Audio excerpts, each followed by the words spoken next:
Okay, I'm back out here. I'm gonna work on this.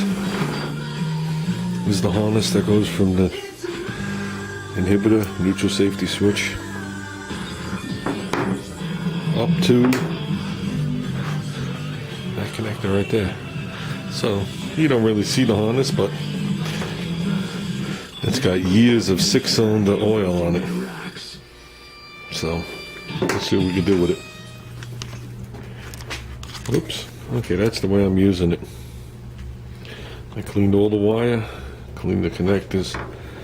That wire isn't supposed to be white, it's like a tan, brown and blue. The only problem is when you get down here, this looks like it can go on either way. So that can get interesting.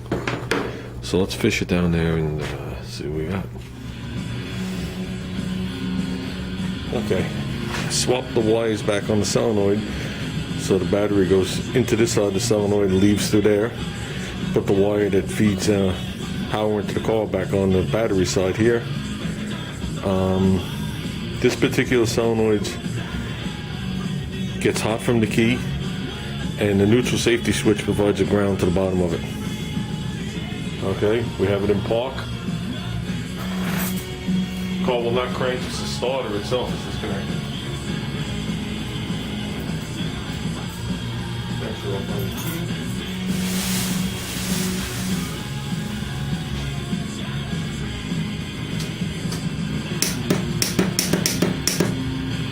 That's off.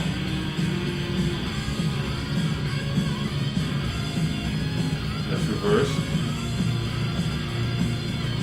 It's neutral. No problem. The wire is a half an inch from the header.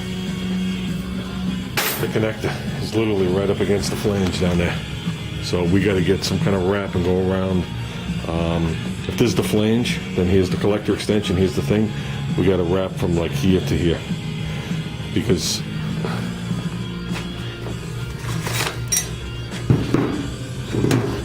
that's the header tube. The thing is like right here. So I could easily bring the wire up and around, but it's kind of close. Obviously it's not going to get any closer, but I want to wrap from like here to here. Plus that wire will melt. I do not want to run the car without a neutral safety switch, or I could easily jump that. And on a Chrysler, it's also reverse lights. So I really don't want to not have reverse lights either. So when you buy this shifter, it's actually cheaper for a Chrysler, even though it's the same exact shifter, because it doesn't have the neutral safety stuff, because it's on the tranny. On the GM, since it's on the column and all that other stuff, they have to add it all to the bottom. So is it purchasable? I'm sure. Do I need to? Not at this point. I do want to find out what two wires have to be jumped here. So in case of a problem, something melts down there, I know which two wires to jump. I'll write it down and leave the piece of paper in the glove box. So if we ever have to get home, so shouldn't be a problem. It's a female connector to the harness, so carry a paper clip with you. So we're good. Stuck that in nice. Now we have to go in there and make the jumper wire on the starter after we disconnect this. I can't leave the battery connected because the dome light comes on.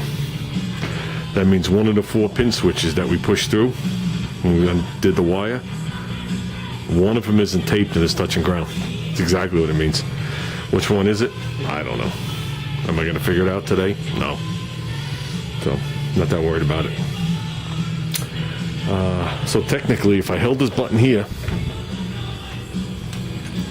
this is the jump over down there, and I hook that back up and hit the key, the car would crank. So now we have to eliminate this out of it. As you can see, we're working on wiring, and we're going to pull all this shit out. So, but before we lower the car down, I want to bleed the brakes and get a little piece of header wrap for that, or whatever that wrap is that would go on it. I know it's header wrap, but I know they sell like little blankets and little squares and little shit like that. And we'll make sure the wire is secured up high out of the way. Okay, guys. Okay, we got that wiring gone. All the extra stuff gone here, you know we did that. Here's the wire for the distributor into the MSD box. MSD box is gone. Took the sticker off the top of that. Now we can read the Chinese. All that extra crap is gone. Gauges are now laying on the floor. Now we gotta buy a real set of gauges, hook them up. And then I'll get rid of the one lane up here too. Took care of that emergency brake cable. That's taken care of, done. There's gonna be the loop wire. I need 2 little pieces of shrink wrap and my crimpus, my good crimpus, which are at work. So we'll just take that to work tomorrow. Do that because I really can't get from there up to there. I can lay under there, but the little stud sticking out the bottom for the exciter wire and the starter, I can get to on either side. But the lug where this heavy cable goes to, I had to lay from this angle. So we got to move the car anyway. So, but that's the next thing on the list. I want to be able to just crank it by the key and be done. After we can crank it by the key and be done, we'll go inside the car and find out which pin switch is touching. I'll tape them all. I thought I taped them up, but maybe I didn't. It's probably right here in the kick panel.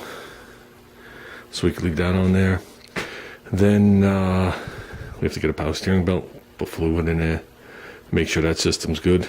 Then we have to bleed the brakes, and then we're heading forward. I want to find the 2 hinges, so I'm going to shoot the hinges satin black. I mentioned in the video, never posted it, to match these.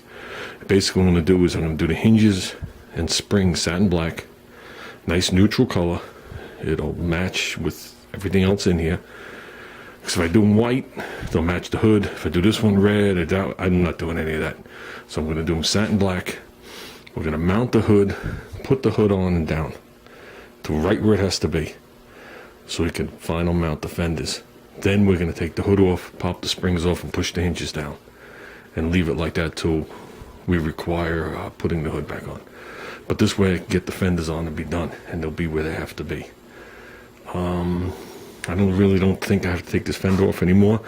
I might just pop it off this one last time and finish that little piece of fuel line. I was just looking at that. That's no biggie. So, like I said before, a lot of little things, and each little thing seems to take a month for some reason. So,